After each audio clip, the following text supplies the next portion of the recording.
Question number 1. A system of 3 equations is defined by kx plus 3y minus z equals 3, 3x minus y plus z equals minus k, and minus 16x minus ky minus kz equals k, where k is a positive constant. Given that there is no unique solution to all 3 equations, we have to show that k is equal to 2. The first thing we can do, we can rewrite this system of equations in matrix form. So we've got the matrix k3 minus 1, 3 minus 1, 1, minus 16 minus k, multiplied by the vector x, y, z, and this is equal to the vector 3 minus k, k.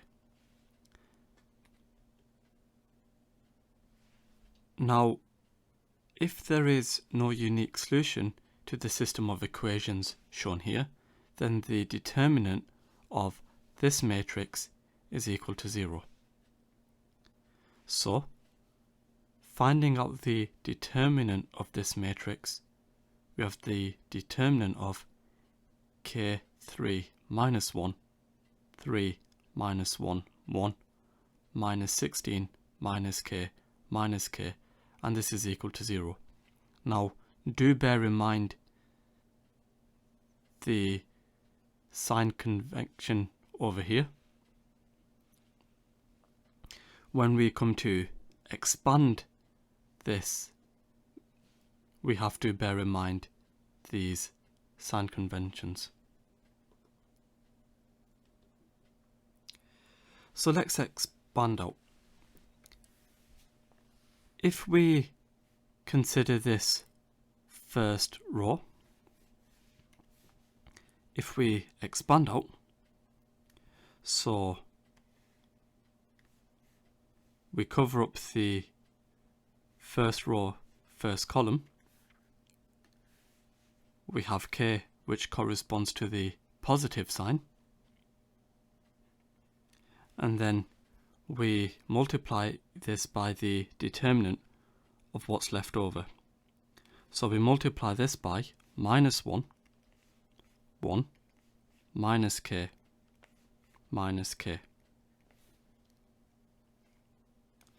Next, we take a look at this 3 over here, and we notice here that the 3 corresponds to the minus sign, so we have minus 3, and then we multiply this by the determinant of what's left over.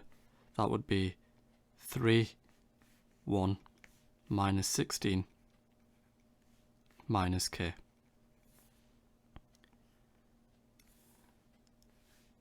Next, we look at this minus 1, that corresponds to a sign of plus. So we have minus 1, lots of the determinant of what's left over. We have 3, minus 1, minus 16, minus k. And of course, all of this is equal to 0. Okay? So, if we work all of this out, we have k multiplied by minus 1 lots of minus k minus 1 lots of minus k, and then we have minus 3 lots of 3 times by minus k minus 1 multiplied by minus 16.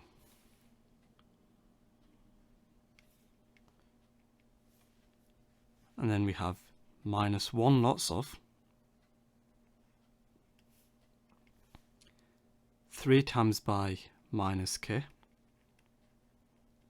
minus 1 times by minus 16. and all of this is equal to 0.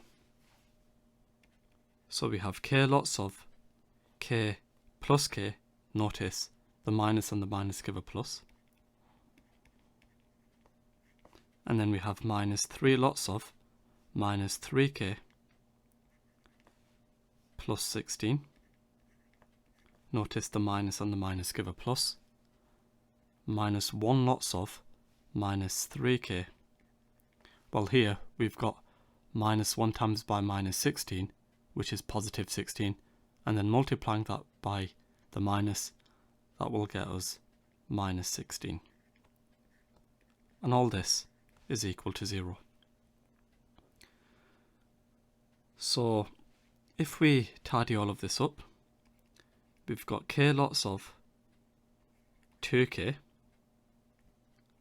minus 3 lots of minus 3k plus 16 minus 1 lots of minus 3k minus 16, and all of this is equal to 0. So if we expand all of this out, we have 2k squared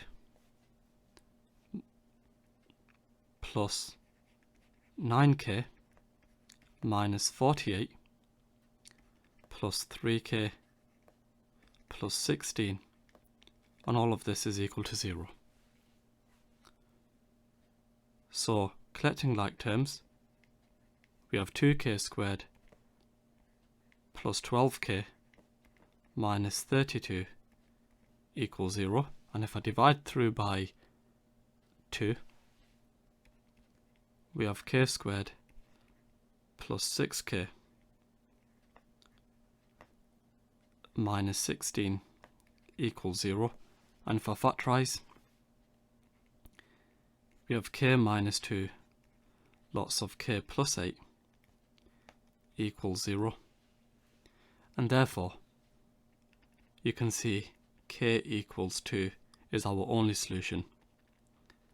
So this is the only solution because k is a positive constant. For part B of the question, using k equals 2, we have to determine whether the three equations are consistent, justifying your answer. Now, if you take a look at our system of equations shown here, with k equaling 2, we arrive at the following equations. We have over here 2x plus 3y minus z equals 3, 3x minus y plus z equals minus 2, minus 16x minus 2y minus 2z equals 2. Now, if we go back to the question, we have to determine whether the three equations are consistent. And we know already that there's no unique solution to all three equations. The way we can approach this question is to eliminate one of the variables. Let's suppose we want to eliminate the variable z. If we call the first equation 1, the second 2, the third 3, remember we want to eliminate z. And if we take a look at equations 1 and 2, if we add these equations, this will eliminate the z variable. So if we have equation 1 plus equation 2, 2x plus 3x, that would be 5x, 3y minus y, that would be plus 2y, minus z plus z, that will be 0z, 3 minus 2, that will be 1. So here, let's call this equation 4, okay? Now, if we multiply equation number 2 by 2, instead of us having a z, we'll have a 2z. And then with that resulting equation, if we add it to equation 3, that will eliminate the z variable. So let's multiply equation 2 by 2. 3 times by 2, that's 6. So we have 6x minus y times by 2, that's minus 2y. Z times by 2, that's 2z. Minus 2 times by 2, that's minus 4. Let's call this equation 5. And now, if we add equation 3 and equation 5 together, so equation 3 plus equation 5 minus 16x plus 6x, that would be minus 10x, minus 2y, that will be minus 4y, minus 2z plus 2z, that will be 0z. 2 minus 4, that will be minus 2. Now this equation, call it equation 6, this and equation 4 are consistent with each other. The reason for that, if we divide equation 6 by minus 2,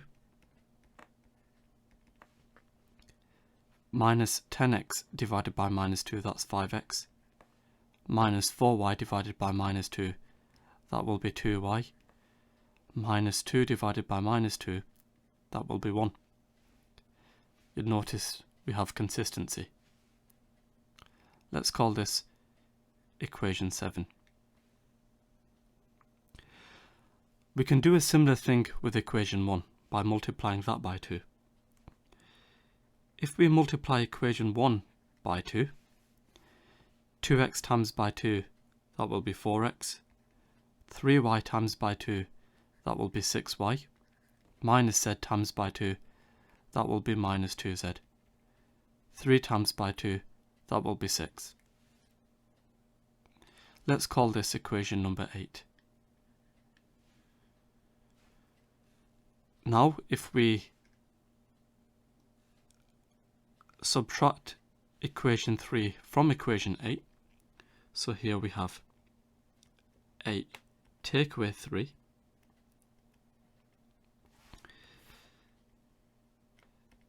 then 4x minus 16x, that will be 20x, 6y minus 8y, 6y minus 2y, that will be 8y, minus 2z minus 2z, that will be 0z, 6 minus 2, that will be 4. Let's call this equation number 9. And what you'll notice, equations 4 and 7 are consistent with this equation 9.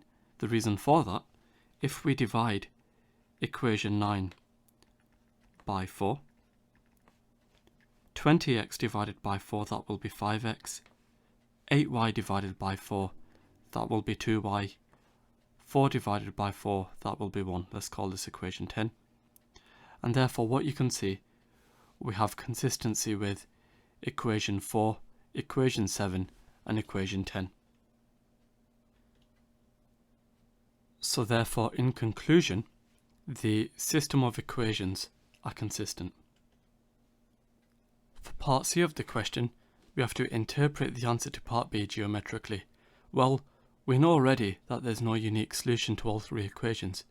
We also know that the three equations are consistent, and therefore, for part C, we can conclude that the three planes form a sheaf. Question number 2.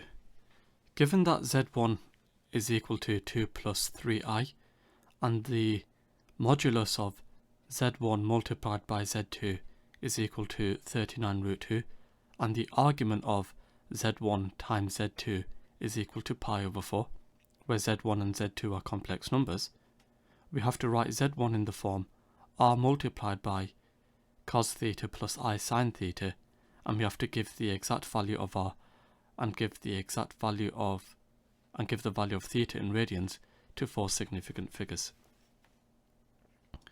For part A of the question, we can find out the modulus of z1. That will be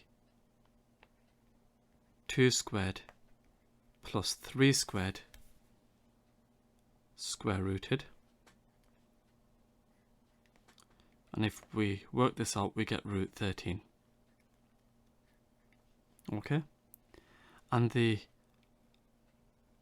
argument of z1, that's equal to the arctangent of 3 over 2. So if we work this out, we have the arctangent of 3 over 2, which is 0.9827, etc. So here we have 0.9828, etc. Which to 4 significant figures, that will be 0.9828. Okay? So therefore, we can rewrite z1 as root 13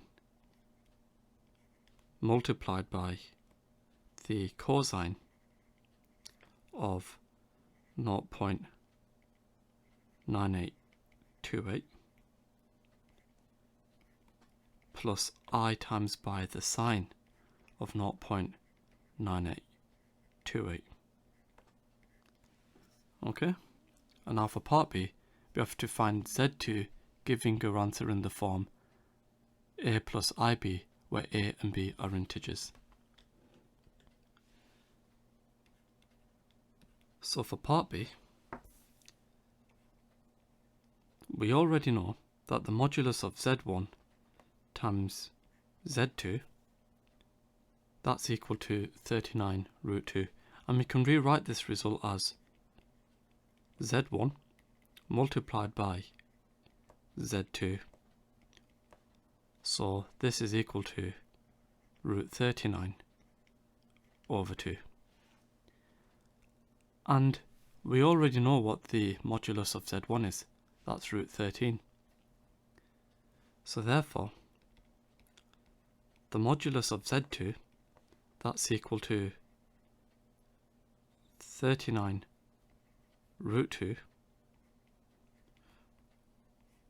over the modulus of z1. So we have 39 times by root 2 divided by root 13. And if we work this out, so let's first of all store this into A, and if we work out what 39 root 2 over root 13 is,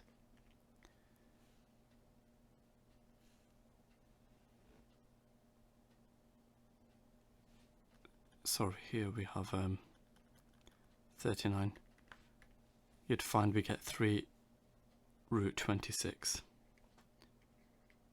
Okay? So that's what the modulus of z2 is. Now we need to find out what the argument of z2 is. We already know that the argument of z1 times z2, that's equal to pi over 4 as told in the question, and we can rewrite the argument of z1 times z2 as the argument of z1 plus the argument of z2. So therefore, the argument of z2, that's equal to the argument of z1 times z2 minus the argument of z1. So we have pi over 4 minus this value over here, the 0.98, etc. So if we work this out, we have pi over 4 minus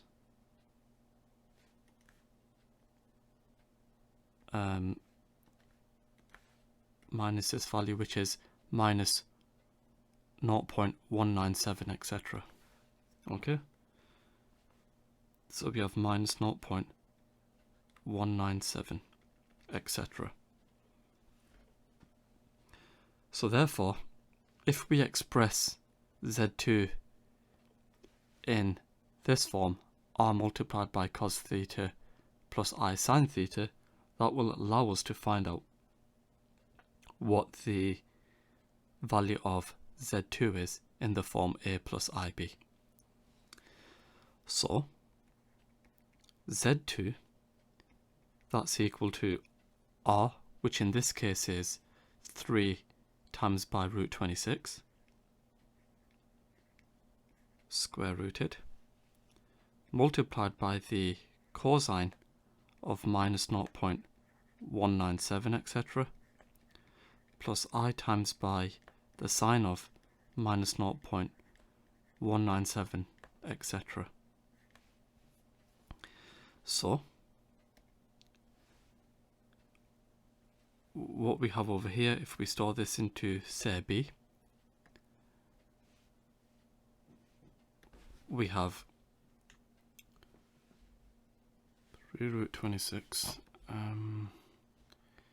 times by the cosine of this, so that would be 15,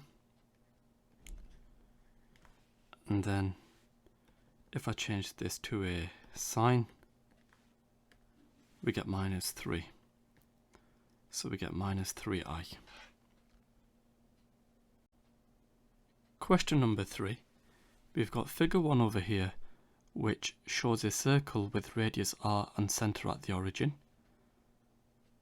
The region R shown shaded in figure 1 is bounded by the x-axis and the part of the circle for which y is greater than 0.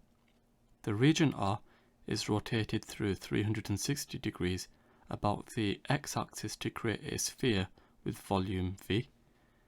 We have to use integration to show that v equals 4/3 pi r cubed. Well, first of all, we know already that the radius of the circle is r. So at this point we have x equals r. At this point we have x equals minus r. And we know that the equation of a circle, that's given by x squared plus y squared equals r squared. And of course x is in between minus r and r. Now the volume that will be given by pi lots of the integral from a to b of y squared with respect to x. We're rotating this by 360 degrees about the x-axis. So we can rearrange to find out what y squared is. Y squared, that will equal r squared minus x squared. And we can now substitute this into our formula for v. So v, that's equal to pi multiplied by the integral from minus r to r of r squared minus x squared dx. So if we work this out, we have pi multiplied by, well, if I integrate r squared, remember r is just a number, we end up with r squared x, and if I integrate x squared, I end up with 1/3 x cubed. So I want to evaluate this between minus r and r. So for the upper limit, we have pi lots of r squared multiplied by r minus 1/3 times by r cubed. For the lower limit, we have pi lots of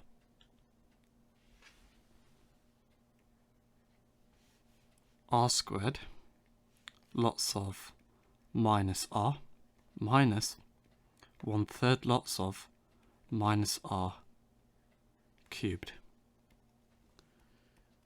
So for this upper limit, we have pi lots of r cubed minus 1/3 r cubed.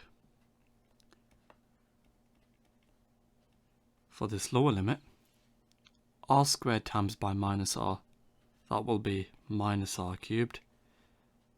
Minus r all cubed, that's minus r cubed. Multiplying that by minus 1/3, we have plus 1/3 r cubed. And now combining these, r cubed minus 1/3 r cubed, that's 2/3 r cubed, and then we multiply that by pi. So we have 2/3 pi r cubed, and then minus r cubed plus 1/3 r cubed, that will be minus 2/3 r cubed, and then we multiply that by minus pi, so that will be plus 2/3 pi r cubed. And if we simplify all this, we can therefore conclude that the volume is 4/3 pi r cubed. Question number 4. A lawn is modelled as a plane that contains the points L with coordinates -2, -3, -1, M with coordinates 6, -2, 0, and N with coordinates 2, 0, 0, relative to a fixed origin O. Now, the units are in meters. We have to determine a vector equation of the plane that models the lawn, giving an answer in the form R equals A plus lambda lots of B plus mu lots of C. I think it will be a good idea to sketch the plane.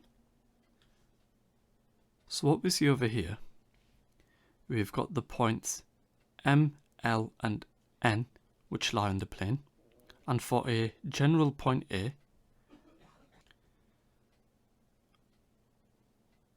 we can relate R with these known vectors.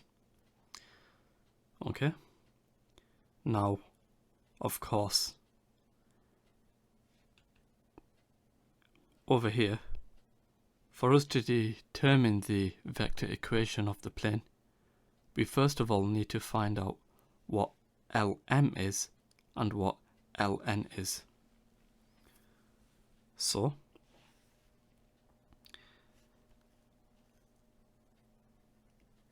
Lm, that's equal to Om minus On. So, using the coordinates that were given in the question, we have Om, which is 6 minus 2, 0. On, that's -2, -3, -1. So the resulting vector will be 8, 1, 1. Similarly, Ln, that's equal to, this is OL. Ln, that's equal to On minus OL. So we have over here 2, 0, 0 minus -2, -3, -1. So working this out, we get 4, 3, 1. Okay? So as the point A moves, the vector equation of the plane that's given by r equals -2, -3, -1. Okay, so if you go back to the diagram, we've got r, which is equal to L, so that takes us to this point L over here, and then to ensure the plane remains fixed in space, we add on lambda lots of 8, 1, 1 plus mu lots of 4, 3, 1. And now for part B of the question, for the first part, we have to show that according to the model, the lawn is perpendicular to the vector 1, 2, -10.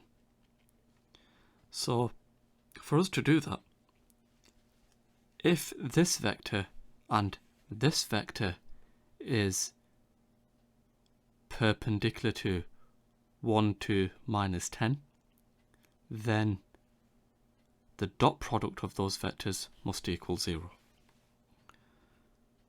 So for the first part of part B, we have that normal vector 1, 2, -10, dot product with 8, 1, 1, and if we work this out, we have 1 times by 8 plus 2 times by 1 plus -10 times by 1, which is 0. Similarly, 1, 2, -10, dot product with 4, 3, 1, that's equal to 1 multiplied by 4 plus 2 multiplied by 3 plus -10 multiplied by 1. It turns out we get 0. So the lawn is perpendicular to this vector I plus 2j minus 10k, which has a column vector that's 1, 2, -10. And then for the next part of part B, hence determine a Cartesian equation of the plane that models the lawn. Well, for this part of the question, we would have to use the following. We would have to use R dot product with n equals A dot product with n. So R, that will be x, y, z, dot product with n, which is 1, 2, -10, and this is equal to A, which if you go back over here, that's -2, -3, -1.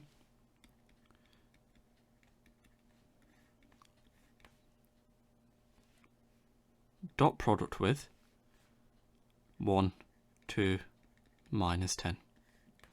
So if we work this out, we've got x multiplied by 1 plus y multiplied by 2 plus z multiplied by -10, and this is equal to -2 multiplied by 1 plus -3 multiplied by 2 plus -1 multiplied by -10. So therefore we have x plus 2y minus 10z equals 2. For part C of the question, there are two posts set in the lawn. There is a washing line between the two posts. The washing line is modelled as a straight line passing through points at the top of each post with coordinates p, -10, 8, 2 and Q coordinate 6, 4, 3. We have to determine a vector equation of the line that models the washing line. I think it will be a good idea to sketch the problem. So we've got our washing line, we've got the points P and Q, and we have to determine the vector equation of R. And before we work out the vector equation of R, of course, we would have to work out the vector PQ. So working out the vector PQ, that's equal to the vector OQ minus the vector OP. So we have 6, 4, 3 minus 10, 8, 2, and this is equal to 16 minus 4, 1. And with that, we can state our vector equation. We have over here R, which is equal to minus 10, 8, 2, plus mu lots of 16 minus 4, 1.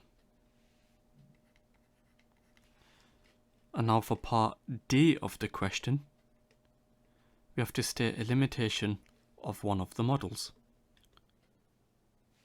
So the lawn will not be flat, or the washing line will not be straight. Now, the point R with coordinates 2, 5, 2.75 lies on the washing line. We have to determine according to the model the shortest distance from the point R to the lawn, giving your answer to the nearest centimetre.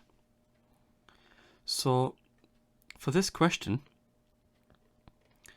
we're looking for the perpendicular distance essentially, and that's shown highlighted here. So, applying this formula, we have over here for part A of the question, the perpendicular distance,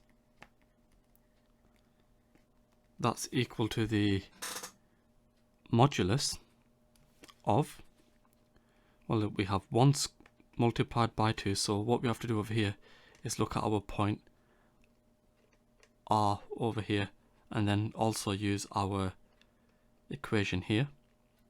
So here we've got n1, which is equal to 1, n2, which is equal to 2, and then 3, which is equal to minus 10, and d, if we take this over to the other side, d will be minus 2. And then we've also got alpha, beta, and gamma being 2, 5, and 2.75. So using those, we add on here 2 lots of 5 plus minus 10 lots of 2.75, and then we subtract off 2, and then we divide all of this by the square root of 1 squared plus 2 squared plus minus 10 squared, square rooted. Okay. So, working this out, here we have the absolute value of 1 multiplied by 2 plus 2 multiplied by 5 plus minus 10 multiplied by 2.75 minus 2 of the square root of 1 squared plus 2 squared plus 10 squared. So it turns out we get 1.71 etc. So we have 1.71 meters to 3 significant figures, which in centimeters we have 171 centimeters.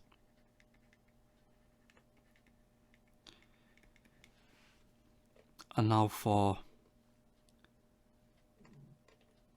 part F of the question, given that the shortest distance from the point R to the lawn is actually 1.5 meters, we have to use our answer to part E to evaluate the model, explaining your reasoning. So since this 1.71 etc. is greater than the 1.5 meters, the model is not very accurate. Question number 5. A block has length r plus 2 centimeters, width r plus 1 centimeters and height r centimeters as shown in figure 2. In a set of n such blocks, the first block has a height of 1 centimeter, the second block has a height of 2 centimeter, the third block has a height of 3 centimeters, and so on. You have to use the standard results for the summation from r equals 1 to r equals n of r cubed, r squared and r to show that the total volume V of all n blocks is given by this equation here, where n is greater or equal to 1. So for part A of the question, the volume V, that will equal r lots of r plus 1 times by r plus 2. So here we just have a cuboid.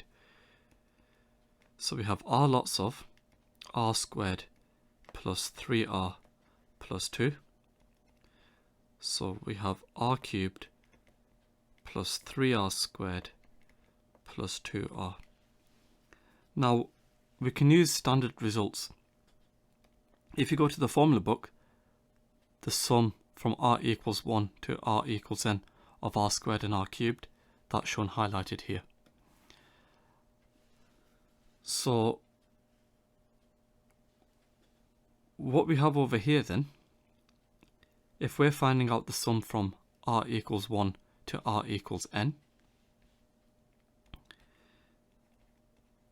we have 1/4 n squared lots of n plus 1 squared plus 3 multiplied by 1/6 n lots of n plus 1 lots of 2n plus 1, and then the standard result from r equals 1 to r equals n of r, that's 1/2 times by n times by n plus 1. Of course we multiply by 2. So if we tidy all this up, we have 1/4 n squared lots of n plus 1 all squared plus 1/2 n lots of n plus 1 lots of 2n plus 1 plus n lots of n plus 1.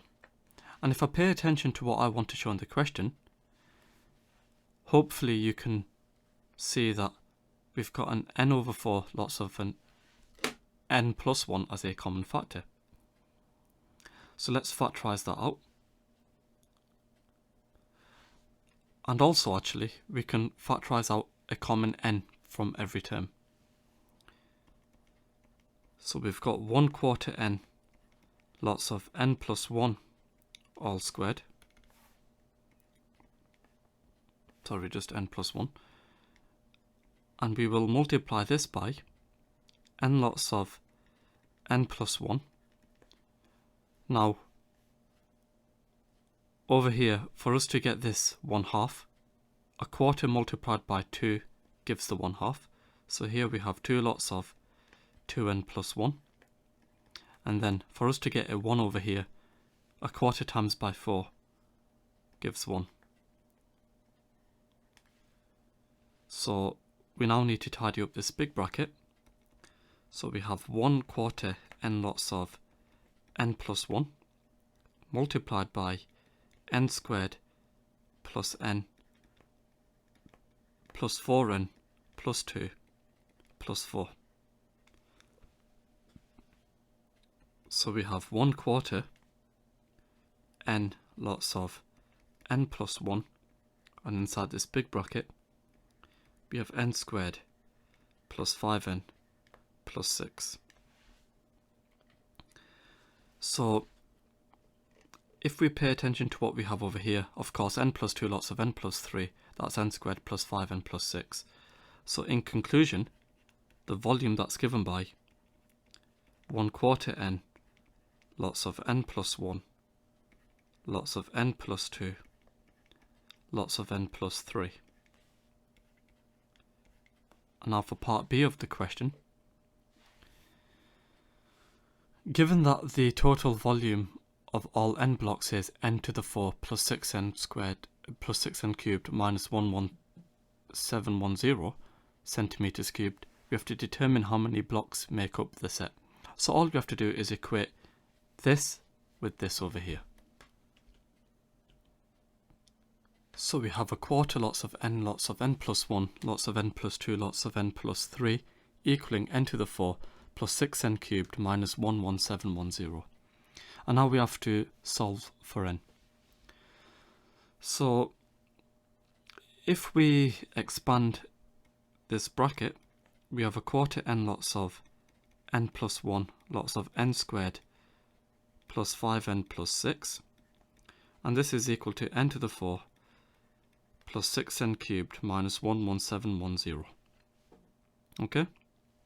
And if I now multiply this bracket by n plus 1,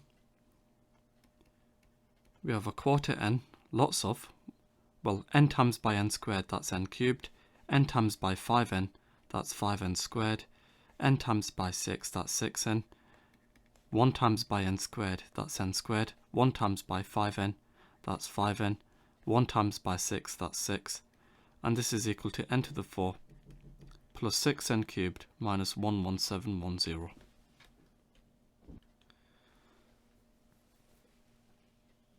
Now, if we multiply both sides by 4 and then multiply this n into the bracket, on the left hand side, we have n to the 4 plus 5n cubed plus 6n squared. Actually, before that, let's simplify inside the bracket. So we have 1/4 n lots of n cubed plus 6n squared plus 11n plus 6, and this is equal to n to the 4 plus 6n cubed minus 11710. And now if I multiply through by 4 and then expand the n into this bracket, we have n to the 4 plus 6n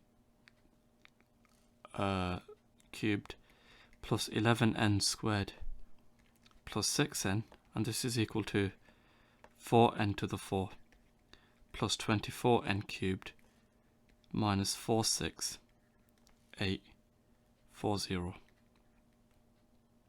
Okay? So if we simplify all this, we end up with 3n to the 4 plus 18n cubed minus 11n squared minus 6n minus 46840, and this is equal to 0. And now we can use our calculator to solve. So we have over here, if we go to our equation solver, we have a polynomial of degree 4. So entering our coefficients, we have 3, 18, minus 11, minus 6, minus 46840. So we end up with n equaling 10. We have minus 13.14, etc. And then we have minus 1.42, etc. plus minus 10.80, etc. I. So therefore, our only solution is n equals 10. So therefore we have 10 blocks.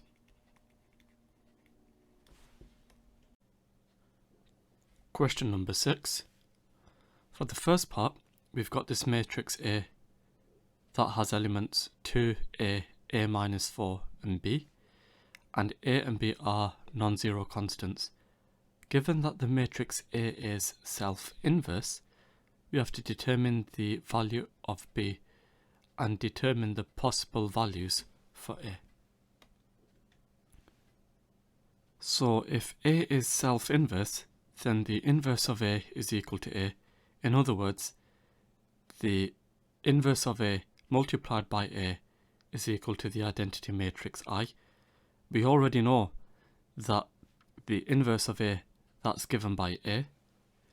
So therefore, we have 2 A minus 4 A B multiplied by multiplied by 2 A minus 4 A B, and this is equal to I 1 0 0 1. So if we multiply all this out, we have over here 2 times by 2 plus A times by A minus 4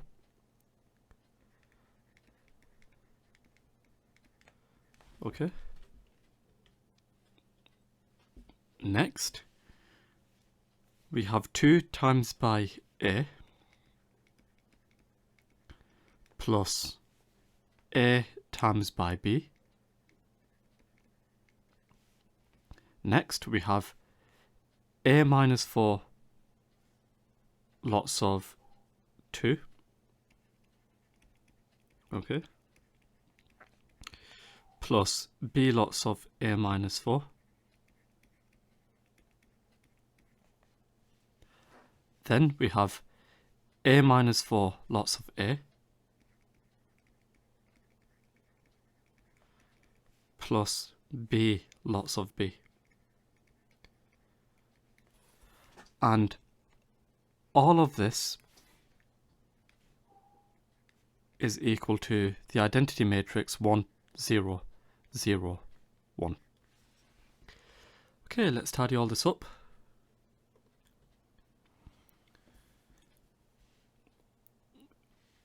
We have over here 4 plus A squared minus 4A, so we have A squared minus 4A plus 4.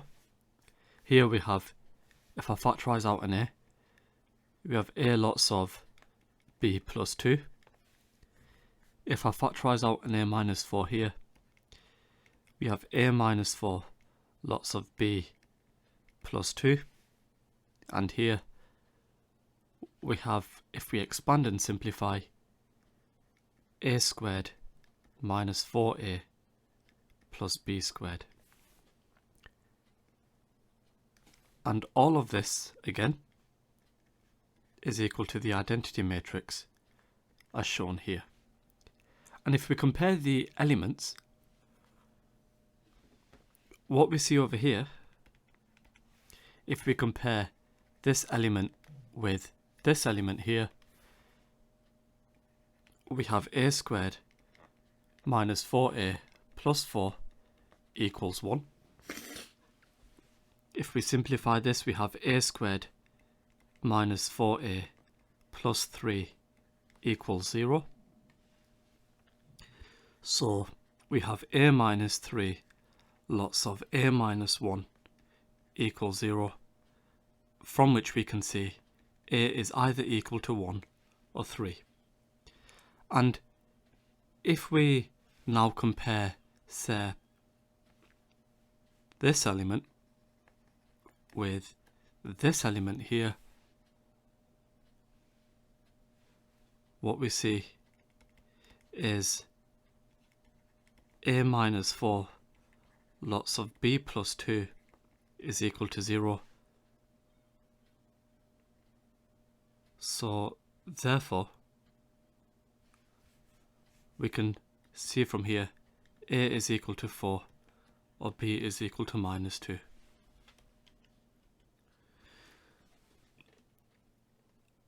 And then for the next part, the matrix A represents a linear transformation M. Using the smaller value of A from part B, we have to show that the invariant points of the linear transformation M form a line stating the equation of this line. So the smaller value of A we need to use is A equals 1. Of course, B will always be equal to -2.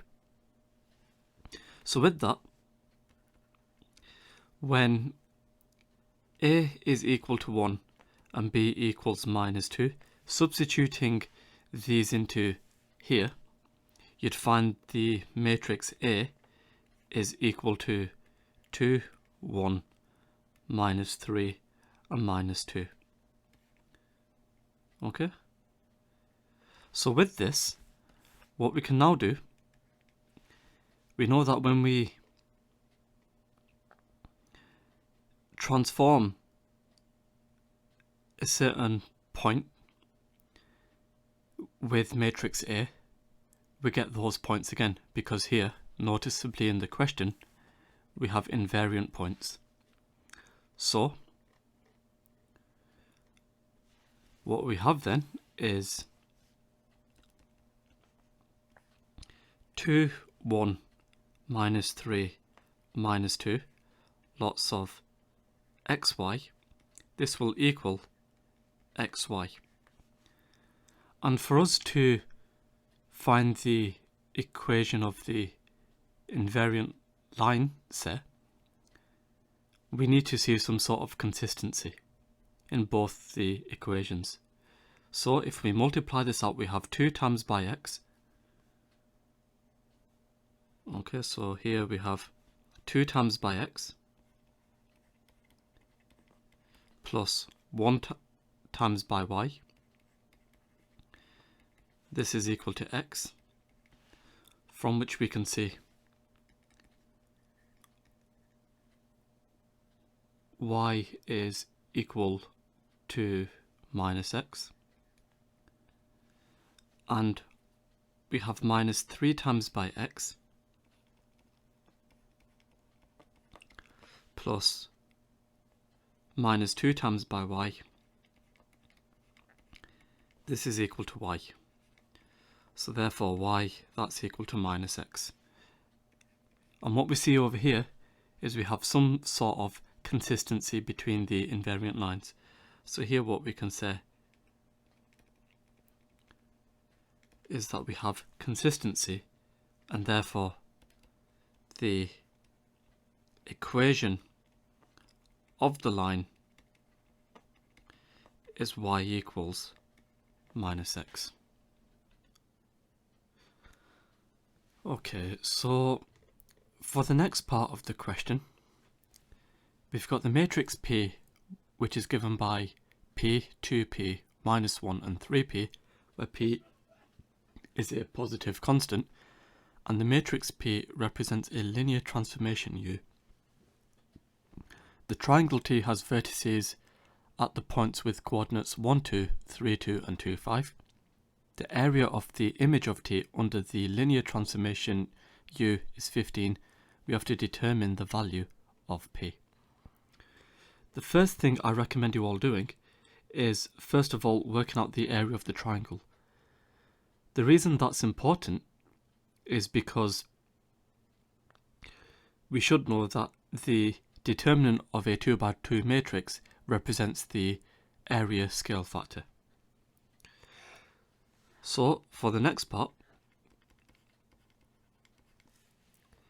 we've got this coordinate 1, 2, another coordinate here 3, 2, the point here 2, 5, and with this we can find out the area of this triangle T. Okay, so if we do that, the area here, that's equal to 1/2 times by the base, which is 3 take away 1, times by the height, 5 take away 2.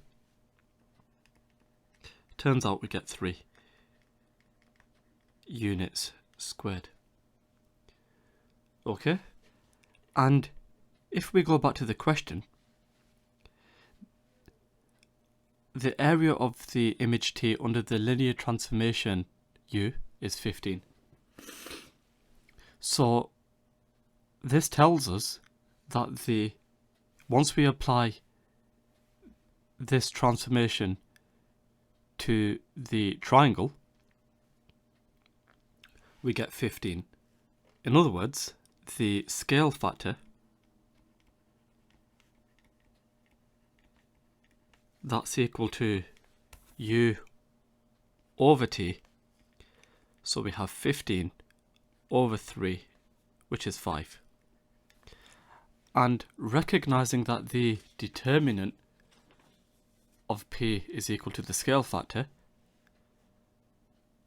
the determinant of P, which is equal to the scale factor 5, well, first of all, the determinant of P, that's equal to the following. So here we have P, 2P minus 1 and 3P, and this of course is equal to 5. Okay, so the scale factor is 5. So what we have then is P lots of 3P minus 1 times by 2P. This is equal to 5. So if we expand and simplify all this, we have 3P squared plus 2P minus 5 equals 0. And if we factorize this, we have P minus 1 lots of 3P plus 5 equals 0, from which we see P is either equal to 1 or minus 5/3. And since we know P is a positive constant, P is equal to 1 is our only solution, because again, P is greater than 0. So in other words, the matrix P, that's given by 1, 2, minus 1, 3. Okay?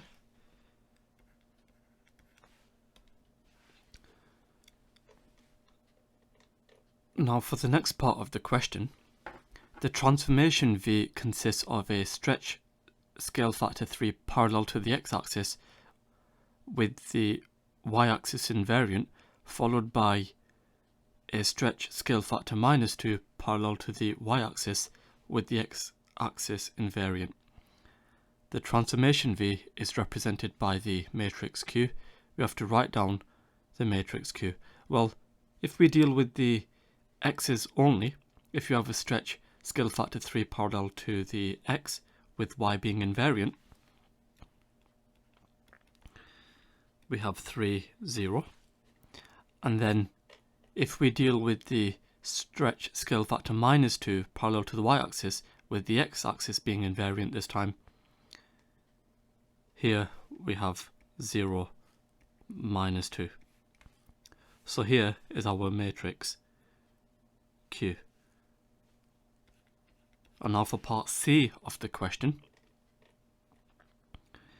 Given that U followed by V is the transformation W, which is represented by the matrix R, we have to find the matrix R. Well, here we have to work backwards. In other words, we have to do Q first, followed by P, because here, if it's U followed by V, then we've got P over here, V, which is Q. So when we work out the matrix R, we have to work backwards. So for part C, we have to work backwards to say that R is equal to Q times by P. Okay? So the matrix R, that's going to equal Q, which is 3, 0, 0, minus 2, multiplied by P, which we said was 1, 2, minus 1, 3. And if we work all of this out, first of all, here we have 3 times by 1 plus 0 times by minus 1. And then we have 3 times by 2 plus 0 times by 3. Then we have 0 times by 1 plus minus 2 times by minus 1. Okay, so here we have minus 2. And then here we have 0 times by 2 plus minus 2 times by 3. So this is how we work out the matrix R. And if we tidy all this up, we can conclude R is equal to 3, 6, 2, minus 6. Okay. Question number 7. We've got f of z, which is equal to z to the 4 plus az cubed plus bz squared plus cz plus d, where a, b and c and d are constants. The equation f of z equals 0 has complex roots z1, z2, z3 and z4. When plotted on an Argand diagram, the points representing z1, z2, z3 and z4 form the vertices of a square with one vertex in each quadrant. Given that z1 is equal to 2 plus 3i, we have to determine the values of a, b, c and d. Well, first of all, let's plot these on a Argand diagram, but before we do that, we need to recognize that the roots exist in conjugate pairs. So what does this mean? Well, z1, that's equal to 2 plus 3i. z2 is the conjugate of this, which is 2 minus 3i. And we can find out what z3 and z4 are. And it will help us if we sketch all this on a Argand diagram. So here we've got the 2 plus 3i. That's shown over here.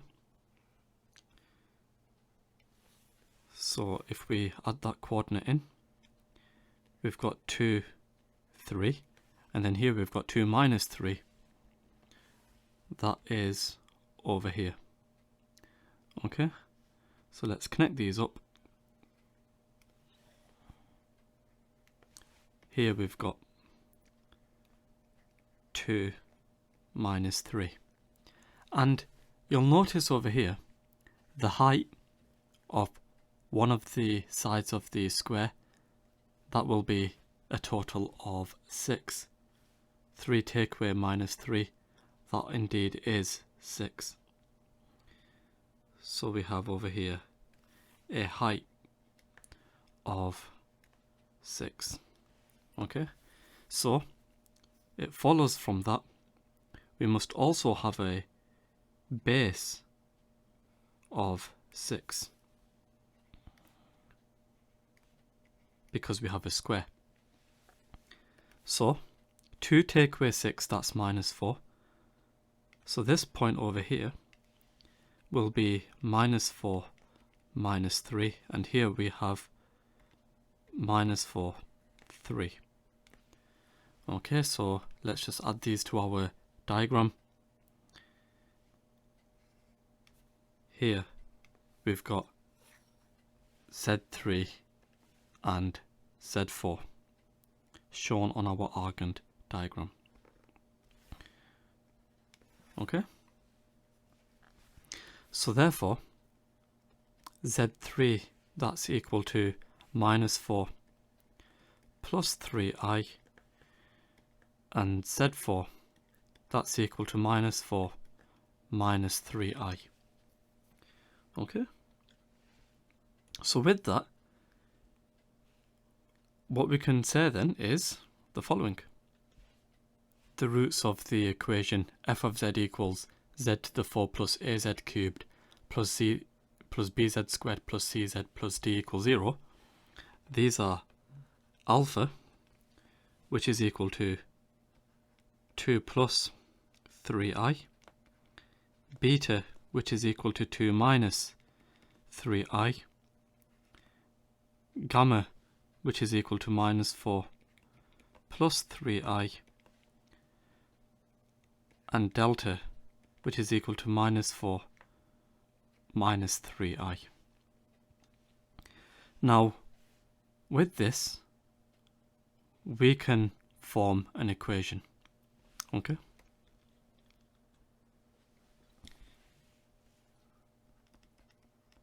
We can say over here that f of z, that's equal to z minus alpha, lots of z minus beta, lots of z minus gamma, lots of z minus delta.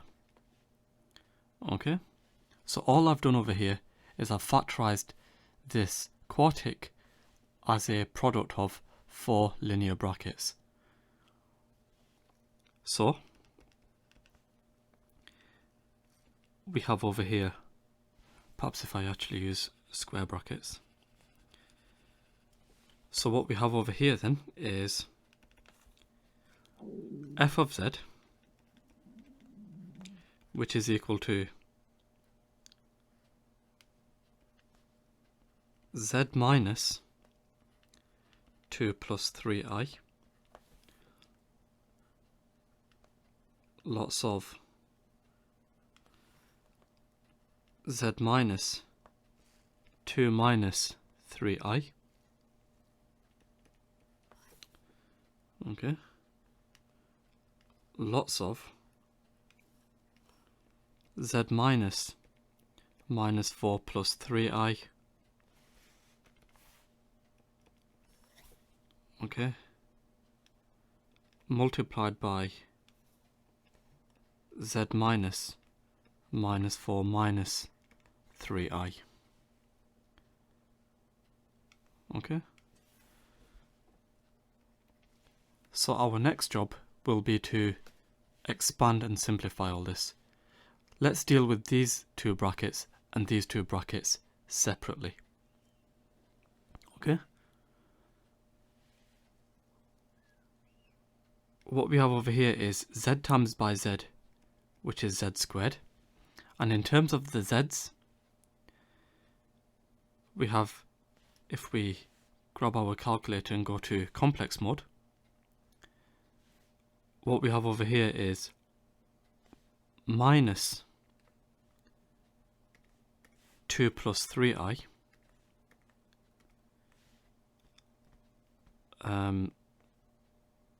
sorry, let me just start again. So we've got z times by z, which is z squared. Then we've got z times by minus 2 minus 3i. And then we've also got a minus 2 plus 3i times by z. So that's minus 4z. And then here we've got minus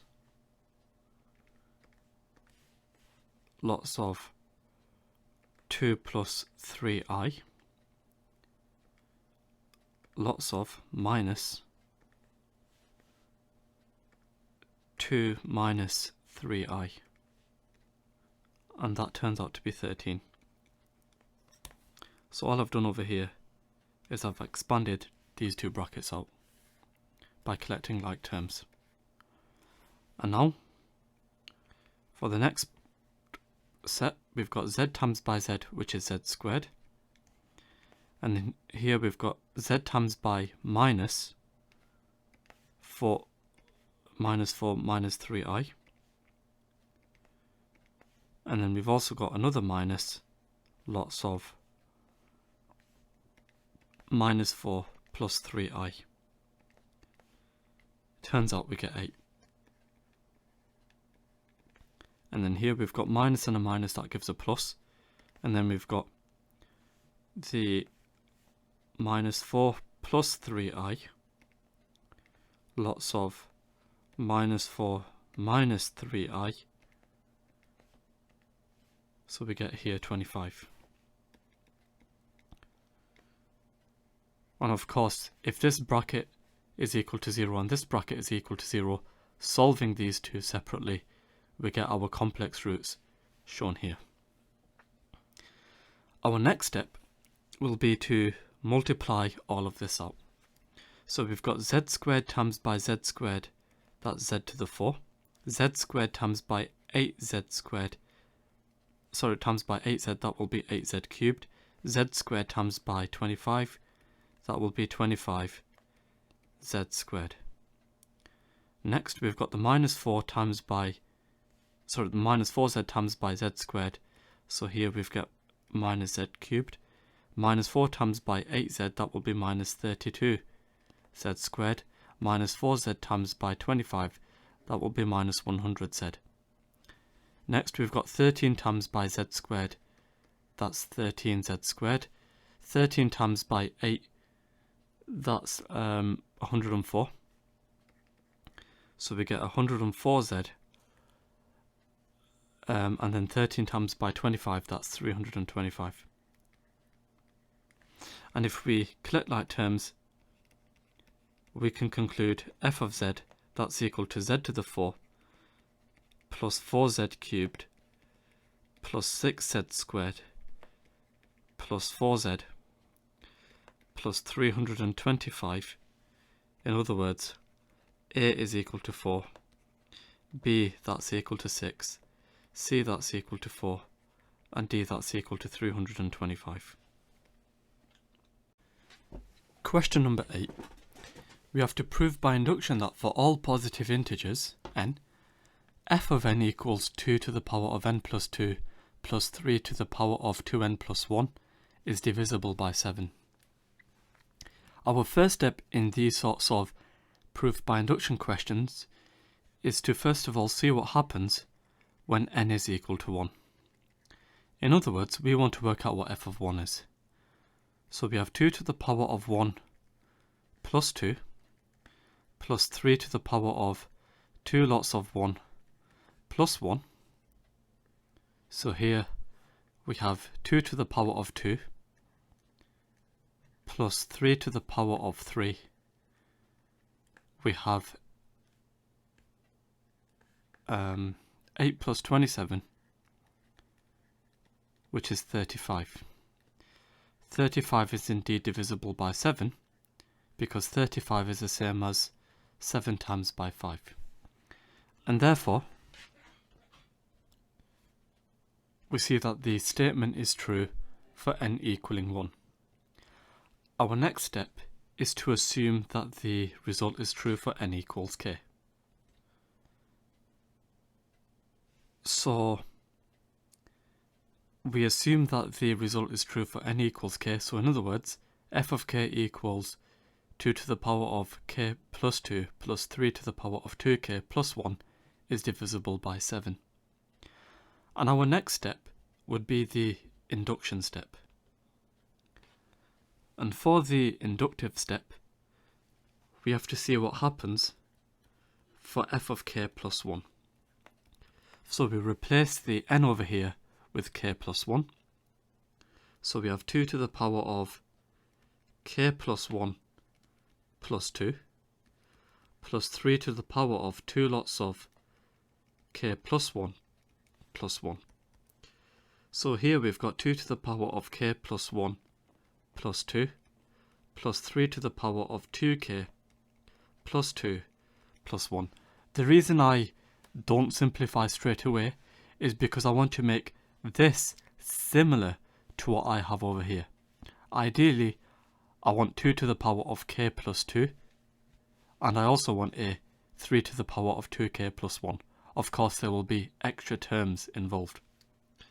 But using the laws of indices, we can rewrite all of this as 2 to the power of 1 lots of 2 to the power of k plus 2. Of course, adding the powers will lead to this result here. And similarly, here, we have 3 to the power of 2 lots of 3 to the power of 2k plus 1. And of course, adding the powers will lead to this result here. So if we tidy all this up, we end up with 2 lots of 2 to the power of k plus 2 plus 9 lots of 3 to the power of 2k plus 1. Okay? And our next step with these sorts of divisibility questions is to work out the difference between f of k plus 1 and f of k. So f of k plus 1 minus f of k, well here we've got f of k plus 1, which is 2 lots of 2 to the power of k plus 2 plus 9 lots of 3 to the power of 2k plus 1. And then we subtract off f of k, which is 2 to the power of k plus 2 plus 3 to the power of 2k plus 1. So, when we simplify all this, 2 lots of 2 to the power of k plus 2 minus 1 lots of 2 to the power of k plus 2, that will be 2 to the power of k plus 2. Okay? And then we also have 9 lots of 3 to the power of 2k plus 1 minus 1 lots of 3 to the power of 2k plus 1. That will be 8 lots of 3 to the power of 2k plus 1. And with this term over here, we want to show that all of this is divisible by 7. And the way we can do that is we can rewrite this 8 as 7 plus 1. So we have 2 to the power of k plus 2 plus 1 lots of 3 to the power of 2k plus 1 plus 7 lots of 3 to the power of 2k plus 1. And of course, these two combined give the 8 lots of 3 to the power of 2k plus 1.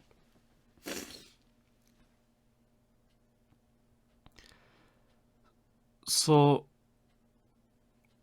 what you'll notice over here, this result here is what f of k is. If you go back, this is f of k. So, we have over here f of k plus 7 lots of 3 to the power of 2k plus 1. And if I take this over to the other side, we can therefore conclude f of k plus 1 is equal to 2 lots of f of k plus 7 lots of 2 to the power 3 to the power of 2k plus 1.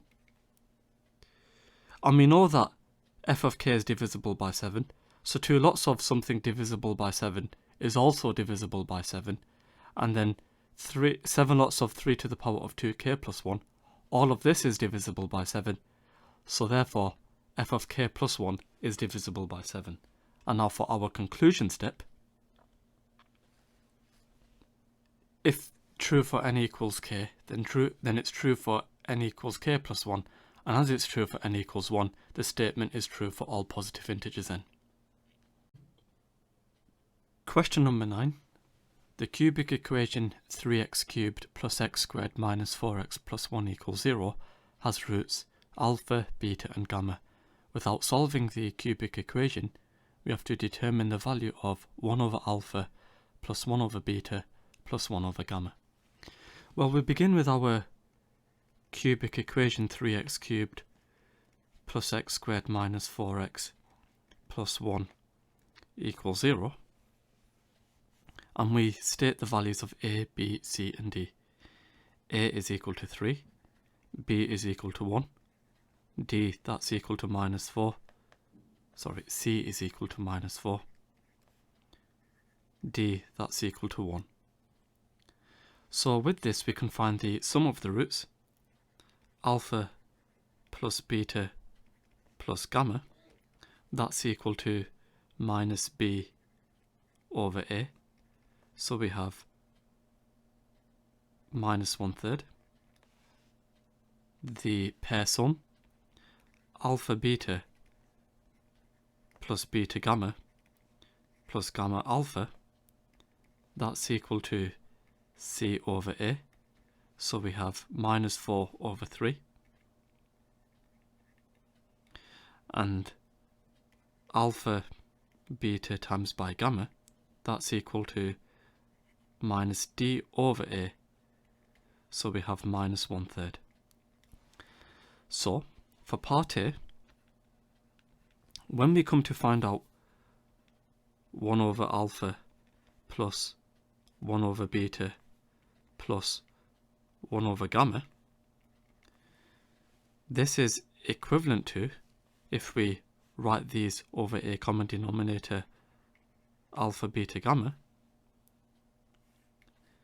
we have over here alpha beta plus beta gamma plus gamma alpha. So what we have over here is minus 4 over 3 divided by minus 1 over 3, which is equal to 4. Now for part B of the question, we have to find a cubic equation that has roots 1 over alpha, 1 over beta and 1 over gamma, giving an answer in the form x cubed plus ax squared plus bx plus c, where a, b and c are integers to be determined. Well, from part A, we can see that the new sum, that's equal to 4. Okay, so this is from part A. We can now find out the new pair sum. So the new pair sum, that's equal to 1 over alpha times by 1 over beta plus 1 over beta times by 1 over gamma plus 1 over alpha times by 1 over gamma.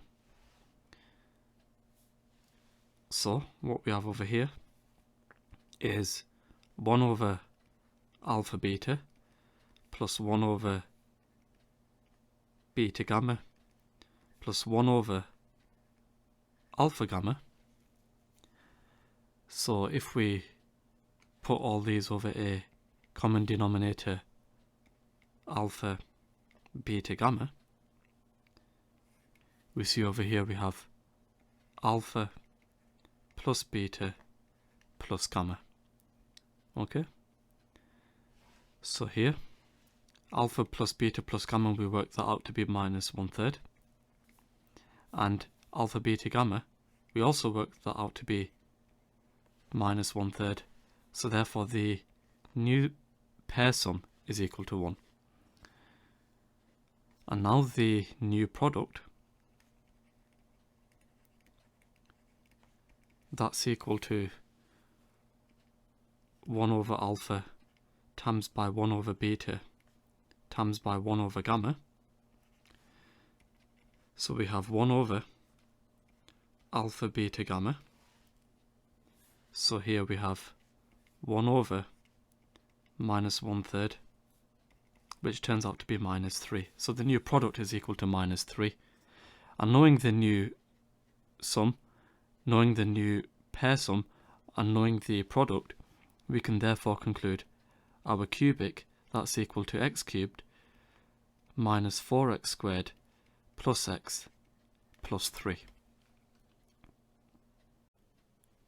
Question number 10.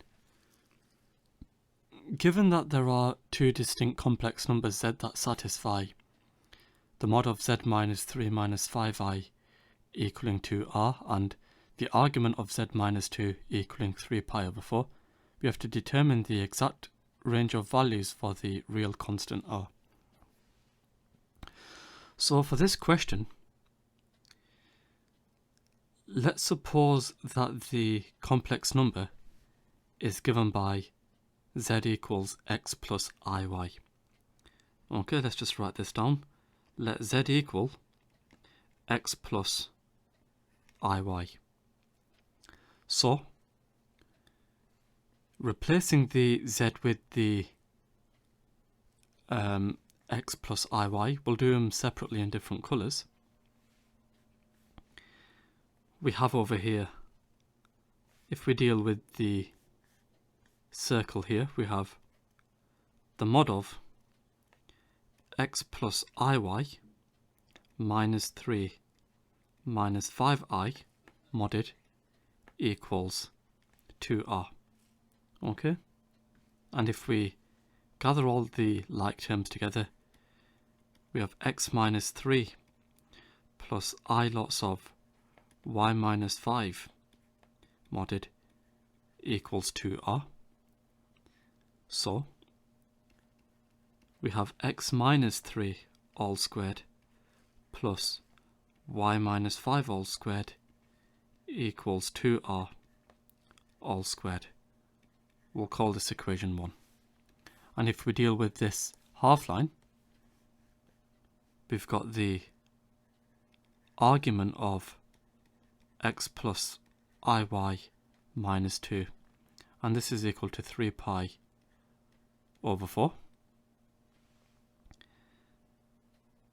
So here we've got the argument of x minus 2 plus iy, which is equal to 3 pi over 4. So rearranging this equation, we see that we have y over x minus 2 equaling the tan of 3 pi over 4. So we have y over x minus 2, which is equal to minus 1. So therefore we can see that y is equal to minus x plus 2. If we want to rewrite this, we can also rewrite this as x equals 2 minus y. We'll call this equation 2. Now, having done that, I think it will be a good idea to show you what this question wants. So in this question, there's two distinct complex numbers. We've got this circle over here, and we've got this half line shown here. Okay, so if we go to Desmos, now obviously in the exam you won't have access to Desmos. The only reason I am showing you this in this video is to explain what the question actually wants from us. So if we plot the circle, here we've got x minus 3 all squared plus y minus 5 all squared equals 2r all squared. And obviously r is varying, okay? Now obviously r can't equal 0, that wouldn't make any sense. So one condition, r must be greater than 0. Okay, so let's just write that down as one of our conditions. R must be greater than 0. Otherwise we wouldn't have any circle. So that's our circle drawn here. Okay, so now our next step, knowing that r varies, let's draw our half line. Our half line, that's given by y equals minus x plus 2. And we want everywhere where y is greater than 2, so let's just add on that condition. We've got y being greater or equal to 2.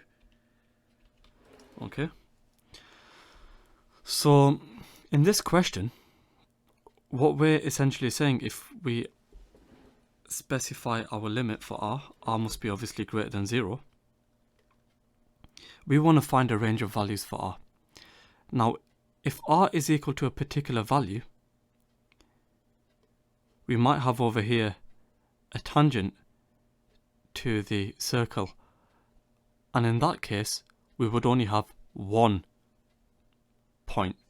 Okay, remember back in the question specified that there's two distinct complex numbers, and what we see over here, if we have this straight line being a tangent to the circle, we would have, of course, 1 point. Now, I don't actually know what the value of r is just yet, but we can figure it out later. Obviously, we want r to be such that we won't have a tangent, we have 2 points of intersection.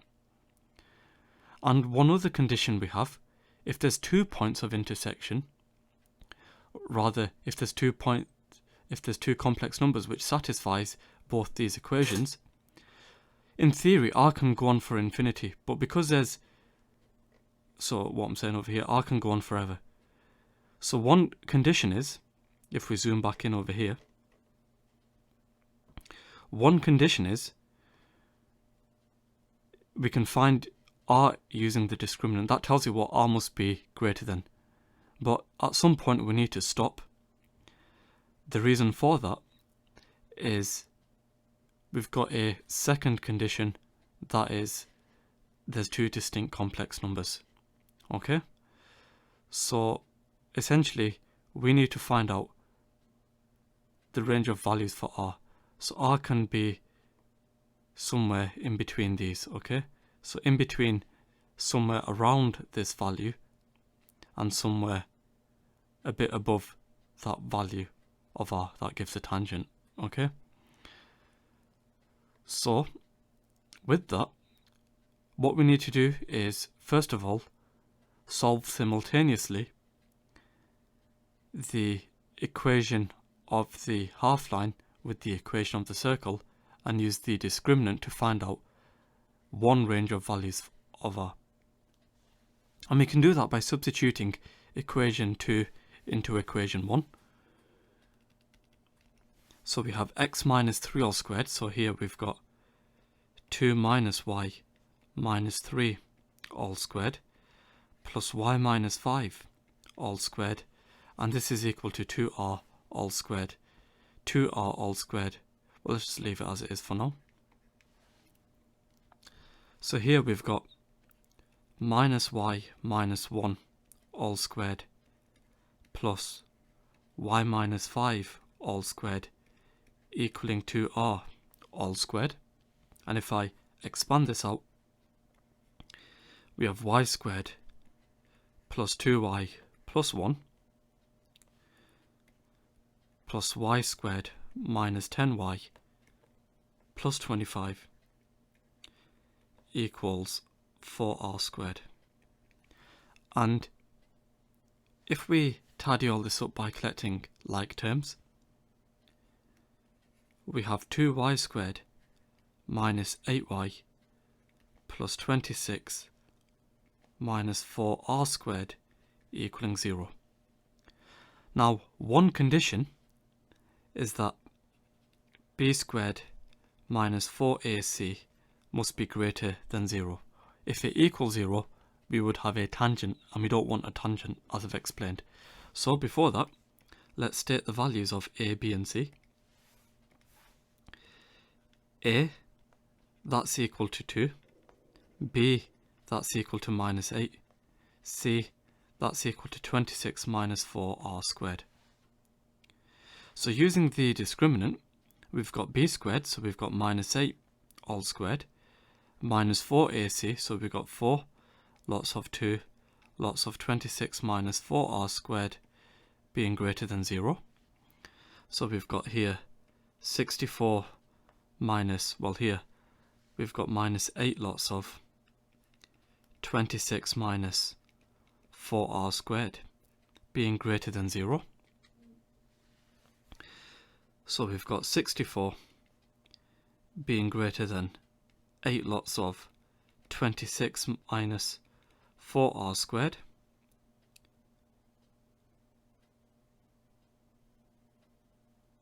So dividing both sides by 8, we've got 8 being greater than 26 minus 4r squared.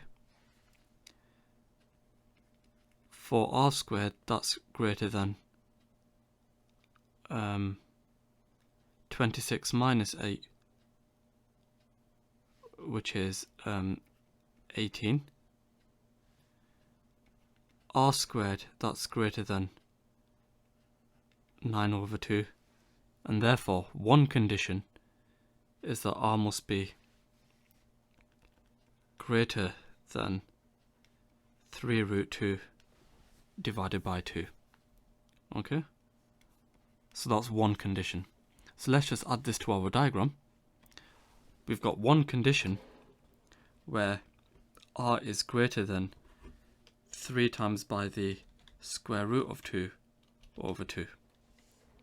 Okay, so when R is equal to 3 root 2 over 2, obviously we've got a tangent, and then R can be as big as it wants. But we've got the second condition. The second condition being we've got two distinct complex numbers. So if we take a look at our half-line, one condition for it, wherever this half-line is, both x is less than 0, but y is greater than 0. Obviously, if you go back to the diagram, y cannot equal 0, otherwise this half-line would extend to the real axis. So the next condition we can find using algebra, and it's quite difficult to spot this, but essentially what this question is saying is y equaling minus b minus, we've got y equaling minus b minus b squared minus 4ac square rooted b over 2a being greater or equal to 0. Now you might ask, why don't we include the plus instead? And there's a perfectly legitimate reason for that. So we include this minus and not the plus because when the circle gets too big, it is the smaller root that is going to disappear off the bottom of the half-line. The bigger root, sorry I've spelled that wrong, the bigger root is still going to cross it. To keep the two solutions on the half-line, we need the smaller root to be positive, hence you have the minus. So I hope that's clear. Okay, so using this condition here, what we have is, well, from here, it follows that we've got minus b minus b squared minus 4ac square rooted being greater than 0. Okay, so let's just include this condition in. So all I've done over here is multiply both sides by 2a to arrive at this line. And now if we substitute in our values of a, b and c, which we got from here, into here, we would have the following. We've got minus 8 minus 8 squared minus 4a lots of c square rooted. Okay, so here we've got the square root, and this is greater than 0. So we've got 8 minus what do we have over here? We've got 8 minus 64 minus 8 lots of 26 minus 4r squared square rooted being greater than 0. Let's take everything over to one side. We've got 8 being greater than this over here.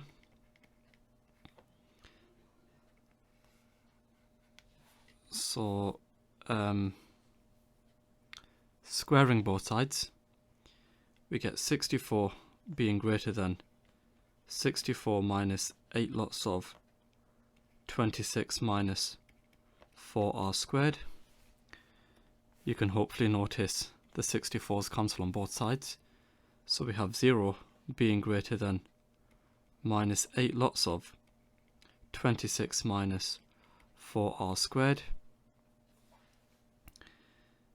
0 is greater than 26 minus 4r squared. Adding 4r squared to both sides, 4r squared is greater than 26.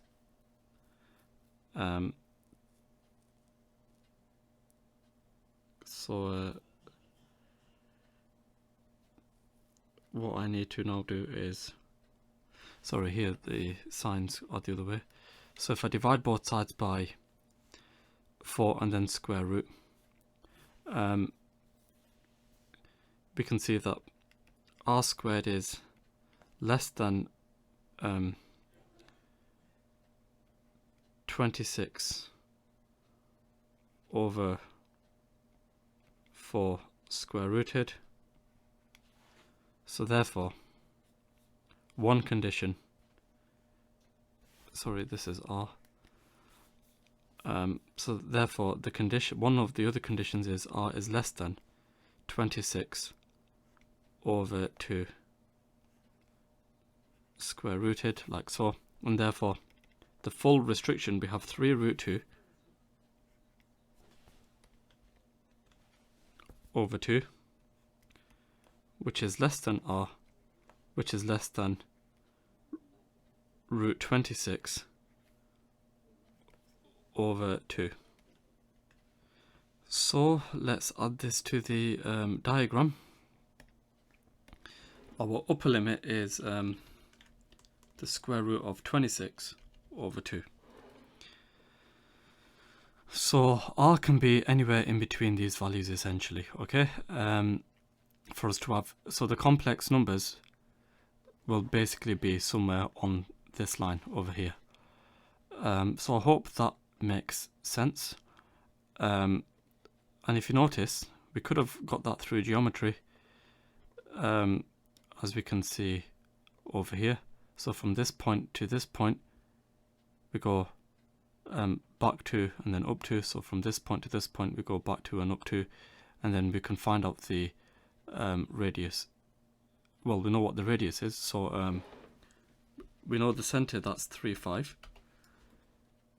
So from this point to this point, that will be a 1, and then from here to here in the y direction, that's 5, and this line over here, that will be 2r.